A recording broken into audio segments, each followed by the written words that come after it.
Once again, good morning. How are you as a witness for Jesus? Do you live and share His teachings? Kamusta man ta isip mga saksi ni Ginoong Kristo? So, dili lang, no? Lain na ba usay pagka nang ma-misinterpret na to ba kung tagon tag mga saksi kaya atong una-una lain ang relihiyon ba? Mga saksi ni Jehovah. Dili na mao. Okay? Kitang tanan mga saksi kita ni Kristo. Amen. Amen. Okay? Ato bang gikinabuhi o gipaambit ang iyang mga pagtulunan? Okay? Ato bang gikinabuhi o basing kita'y gikabuhi? Okay? Unsa man ta nga klase nga mga saksi ngadto kang Kristo. A good witness for Jesus is someone who walks with Him all through the seasons of their life. Ang usa ka maayo nga saksi ni Kristo, okay? Mao kana ang klase sa saksi nga naglakaw uban ni Kristo sa tanan nga panahon sa iyang kinabuhi. Okay? What would you get or what do we get for witnessing for Jesus? Unsa may makuha nato sa atong pagka-saksi, okay, kang Kristo? Sometimes we would get ridiculed moments, okay? Usahay atong madawat isip mga saksi ni Kristo ug sa iyang kamatuoran, usahay makadawat ta og mga pagsaway gikan sa uban. Labi na sa mga dili pa magtotoo. No? Sawayon ang atong pagtuo. Simba mga sa mana. Okay? Ako daghan kog nailan nga mga tao karon labi na diri nga simbahan no nga nausab gid ang ilang pagtan-aw bahin sa Domingo. Kay matod pa nila, Father, nga nakasabot nako kung unsa ka importante ang Domingo. Bisan pa og adunay overtime, bisan pa og adunay gi-offer sa ako nga dako nga sweldo kung magtrabaho lang og Domingo, pero dili na gid nako ibaylo otro ang Domingo. Okay? Og katawan lang ko sa akong mga kauban, Father, kay kunong akong gisayangan ang opportunity nga maka-extra og income. Okay? Ingana usaya itong madawat nato isip nga mga sumusunod og mga saksi ni Kristo. Sawayon ta sa uban. Sawayon ang atong pagtuo. Okay? Kay sila mismo makakatawa sila nga nangaunsa naman mo, usay ignon patag nangabuang naman mo. Pero mismo si Pablo, no? Si San Pablo nagsulti nga ang pulong sa Ginoo binuang ngadto sa mga nangamatay. For the word of God is foolishness to those who are perishing. Okay? Para kanila nga wala makasabot, binuang ang pulong sa Ginoo. Pero alang kanato nga nakasabot niini og nasayod kung unsa kini katinuod, kinabuhi kini. Okay? And it doesn't matter anyway because even if we are ridiculed, everything is worth it for God. Bisan pag unsaon ta pagsaway, pero dili ta manumbaling ana, nganuman tungod kinasayod ta nga kining tanan gikinahanglan natong agian para kang Ginoong Kristo. Kay worth it ang tanan. You may not immediately see the fruits of your witnessing for Jesus, but in His own perfect time, you shall harvest those fruits. Dili pa man karon nga makita dayon nimo ang bunga sa imong pagkasaksi, okay? Ngadto kang Kristo sa iyang kamatuoran, pero moabot ang insaktong panahon nga gitagana sa Ginoo. Okay? Mamunga gyapon ni, okay? And muani ka gikan niini. In our gospel, Jesus mentions John the Baptist who prepared the way for Him. And John told those who were acclaiming Him to be the Messiah that He was not. Gimension ni Ginoong Jesucristo sa atong ebanghelyo karon ang iyang igagaw nga si Juan Bautista. Okay? Nga mao'y nag-andam sa dalan alang kaniya Og gimension ni Kristo nga si Juan Bautista miani siya alang sa pagsaksi kanako, pero unsa inyong gihimo? Gikatawuan ninyo siya. Wala mo mituon niya. Unsaon ninyo pagtuo nako kung mismo kang Juan Bautista wala mo nituo? Okay? And John told the people that something or someone greater than him will come. Di ba? Yung si Juan nga, na doon na pa'y mas labaw nako nga moabot, nga bisan ang pagbadbad sa higot sa iyang sandalyas, dili ko angayan. That even to untie the laces of his sandals, I am not worthy. Okay? And nasayod ta kung kinsay put pasabot ni Juan. Okay? Si Ginoong Kristo ang iyang pasabot niini. Ug si Juan nahimo nga epektibo nga saksi ni Kristo tungod kay si Juan usab he wasn't a credit grabber. Okay? Wala gikuha ni Juan ang himaya alang kaniya. Okay? Wala siya tigpakaaron ignon or nahimong mini nga propeta. Okay? Or mini nga Mesiyas. Wala siya ni claim nga ako ang Mesiyas, ako ang gipadala sa Ginoo, di ba? Sa atong panahon karon, daghang kayo nag-claim nga sila ang propeta, sila ang gipadala sa Ginoo, di ba? Usa ni ana ang very controversial karon kani si Kibuloy, di ba? Nagkadugay, nagkalala naman ning tawhanan ni.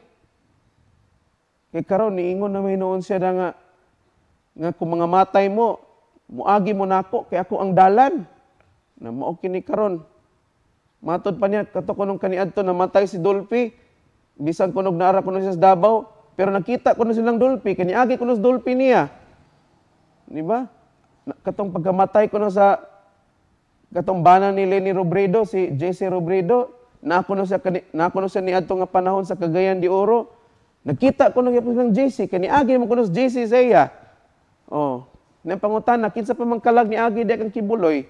Wa man lagi mo ningog. Di ba? Nagkalala ning tawhana claiming to be the appointed son of God.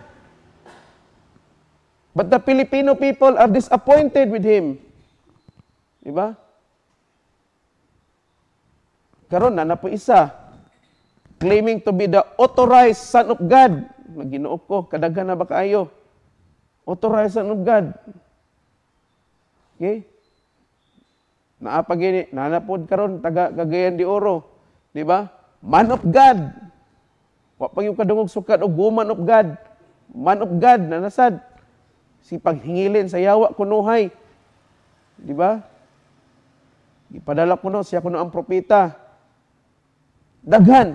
A lot of people right now are claiming to be from God. Claiming that they are the ones sent by God. Okay? Claiming that they have been the ones that have been entrusted by God to do and continue, okay, the mission that God has left us, okay?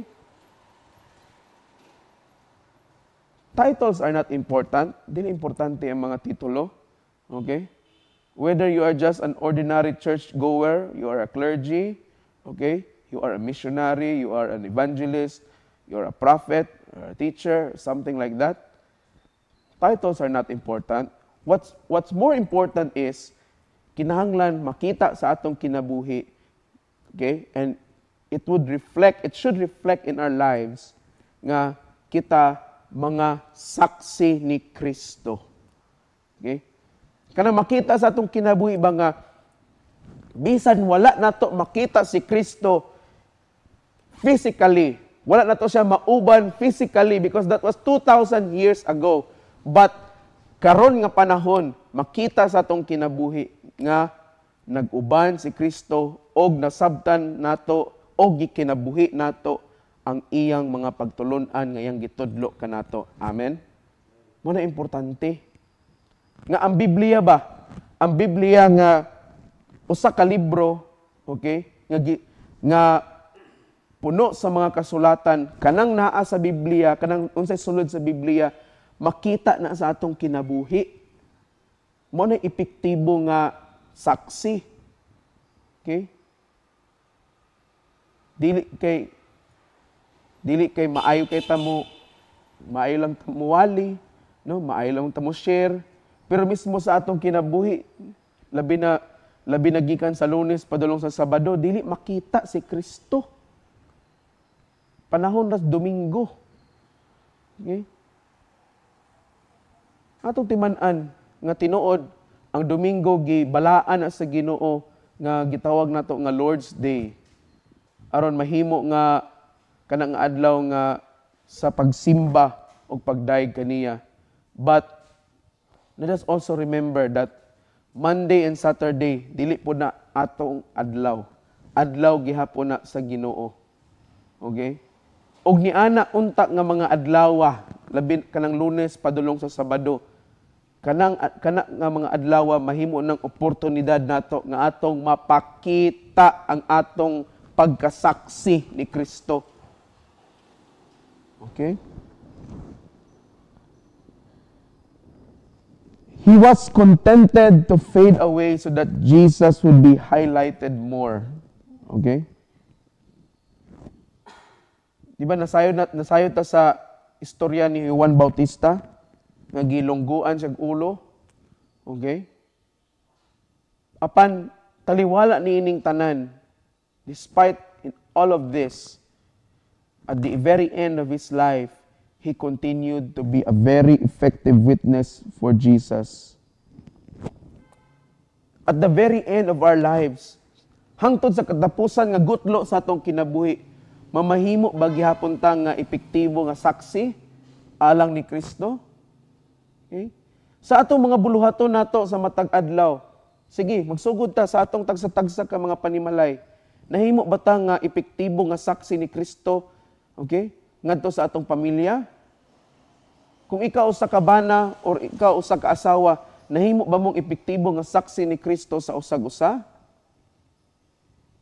Sa inyong mga anak? Mga ginikanan? Diba? Kamo nga mga anak, nahimo ba mo nga mga epektibo nga mga saksi ni Kristo ngadto sa inyong ginikanan? Kamo isip usa ka pamilya, nahimo ba mo nga epektibo nga saksi ni Kristo ngadto sa inyong mga kaparintihan? Okay? Magsugod na sa ato magsugod na sa atong kaugalingon nga panimalay. Mo nang ayo pag-expect nga mag sharing ka dito sa uban, tambag-tambag ka dito sa uban, bahin sa Ginoo, unya ikaw mismo, okay? Ikaw mismo, dili ka epektibo nga saksi sa imuhang kaugalingon nga pamilya. Pagpuyo, okay? Unaha sa nang imong pamilya. Ha? Mahi ka mo tambag sa uban, no? Ana ba, kuan ka nga, igsuon, simba na lagi igsuon, ana. Ayaw ka discourage igsuon, kay ang Ginoo kanunay nag-uban nimo. Pero, makatambag ba kag ingana gihapon sa imong kaugalingong pamilya? Or maayo lang ka sa uban tungod kay di man nimo sila igunsa, mao nang naa kay kaisog ug kadasig nga mo sulti nila. Di ba? Usahay maluko biya ta. Kana bang maluko ta basta igabot na gay sa atong pamilya?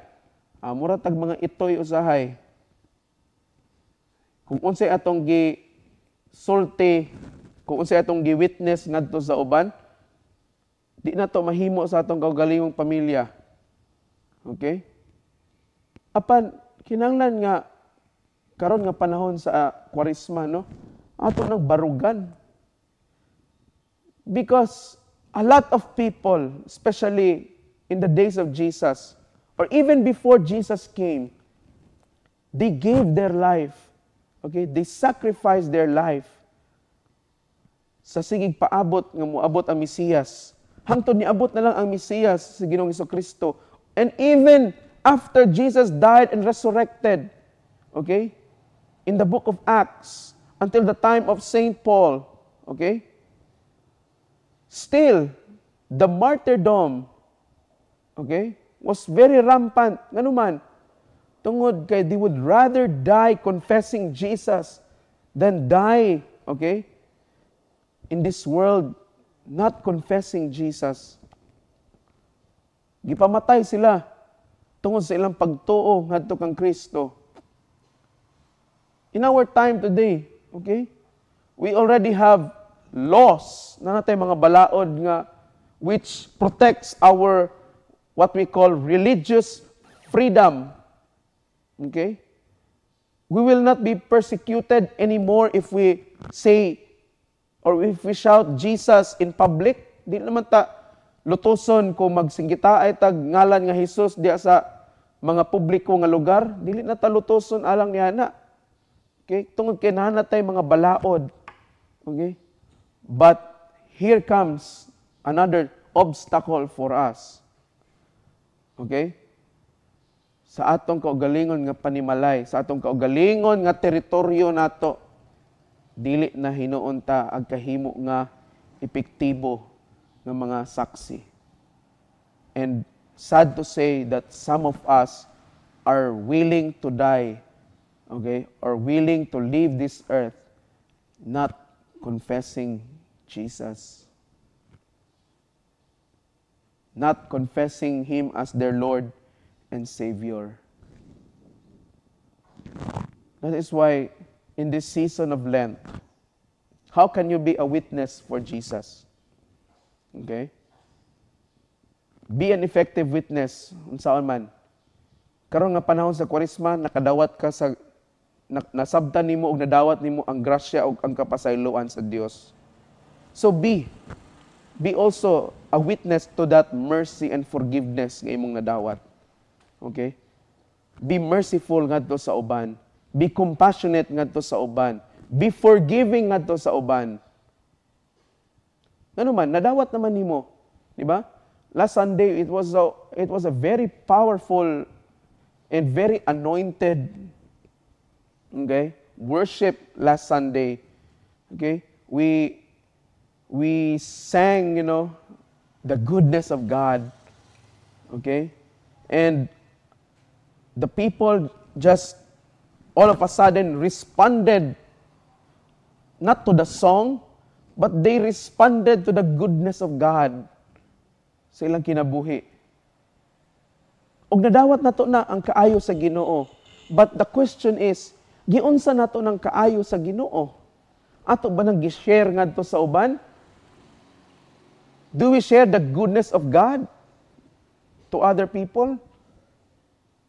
Ato ba nang gipailapod sa uban?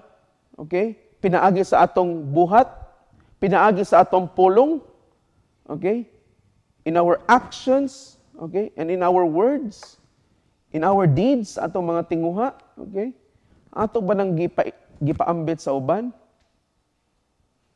Because whether we like it or not, mga igsoon, ang tao mutan-aw gyud kanato base sa atong nilihukan o sa atong pinulungan. Diha gid ta basihan sa tao, whether we like it or not. Kung unsa ka mamulong, kung unsa ka mulihok, maunay judgment sa tao sa imuha. Okay? Well, it's true that the Bible says in Matthew chapter 7, do not judge if you do not want to be judged. Okay? Well, it's true like that. But the basis of human judgment is when how you speak and how you act. That's who you are for them. Okay? So, Father, do we please our human companions? Ato ba silang pahimutan? Of course not. But what we should do, okay, to counter that, let us change the way we speak, okay, the way we act. And let the words of God speak to us and let the actions of God, okay, emanate from us. Mabitaw nga there's a scripture that says, let the words of my mouth and the meditation of my heart be acceptable in your sight. Okay? Lord, I pray that today you will be on my mouth. Aron nga ang mga mugawa sa akong baba, mga pulong sa kinabuhi. Okay? Mabita ingon si Pedro, kang Ginoong Kristo, your words, Lord, are spirit and life. Okay? This was the answer of Peter when Jesus told him and the disciples, unya, kamo pod, mobiya pod mo nako. Igibiyaan ba siya 5,000 ka mga tinunan when he was talking about, okay, the Eucharist, okay, which we can read in John chapter 6, okay, the Eucharistic discourse. 5,000 people left Jesus when he said, if you do not eat my flesh, if you do not drink my blood, okay? But what did Peter say? Lord, you have the words of eternal life. Your words are spirit and life. Okay?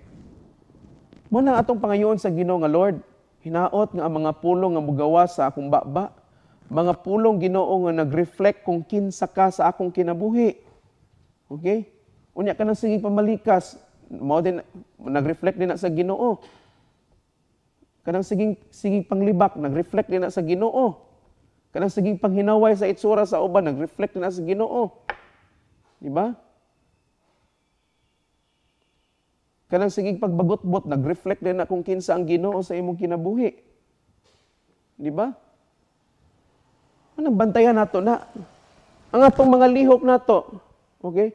Giunsa nato pagtrato ang atong mga isig katao, nag-reflect ba na kung kinsa ang Ginoo sa imong kinabuhi? Kung gitrato nimo sila nga dili maayo, nag-reflect ba na sa Ginoo? Kung gitrato nimo sila nga murag sila ang pinakahugaw nga tao sa tibuok kalibutan, sila ang pinakaluod nga tao sa tibuok kalibutan, nag-reflect ba na kung kinsa ang Ginoo? Okay? Kanang permi init imong ulo, sige kanang ulitan kay ka permi, nag-reflect ba na kung kinsa ang Ginoo sa imong kinabuhi? Kana palang bahina dili nakasaksi sa Ginoo. Okay? That's why today, okay, karon nga kabuntagon, let us ask God nga mahimo tang epektibo nga mga saksi. Og dili lang kay kutob ta manghayo sa Ginoo nga Lord, mahimo ta kong epektibo nga saksi nimo. Ato nang puy-an, ato nang lihukan. Amen. Magsugod na sa atong kaugalingon. Okay? Sugdi sa imong kaugalingon. Sugdi sa imong kaugalingon nga pamilya. Okay? Na ba struggles? Yes, na struggles paghimo nimo ana. Okay? Ako lang personally, even though I am a priest, you know, but sometimes ang akong mga igsuon perting gahia kayo nimo kuanon. Pero kagapon, ikapila ko sige yaw-yaw. Paglihok na mo, kay midweek na, paglihok na mo, makapura, di maminaw. Okay? Na ba struggle? Yes, naa.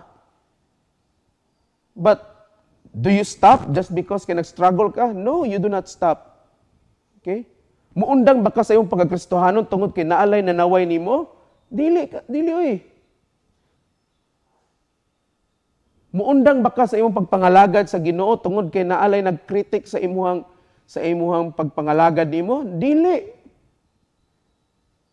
Muundang ba ming mga clergy sa pagpangalagad sa inyo tungod lang kay naay 1, 2, 3, 4, 5 nga nagsulti nga wa ko ganahay sa imong giwali kay naigo ko? Dili oy. All the more hinoon, muwali mi. All the more hinoon nga magalagad mi ninyo. Ngano man? Kay at the end of the day, it is God who is the righteous judge. It is God who is the final say. Okay? Mga matay tang tanan, unya moabot ang panahon nga hukman ta sa Ginoo. Unya kung pasudlon tas langit, dili moingon ang Ginoo nga, well done, good and faithful deacon. Well done, good and faithful father. Engineer, teacher, architect, doktor, attorney. Okay? GRO, prostitute. Pero sa isulti sa Ginoo, well done, good and faithful servant. At the end of the day, mga alagad tang tanan sa Ginoo, ikaw ug ako parehas ta. Parehas tag tumong ang Ginoo ang atong pahimutan, atong gitagaan sa himaya.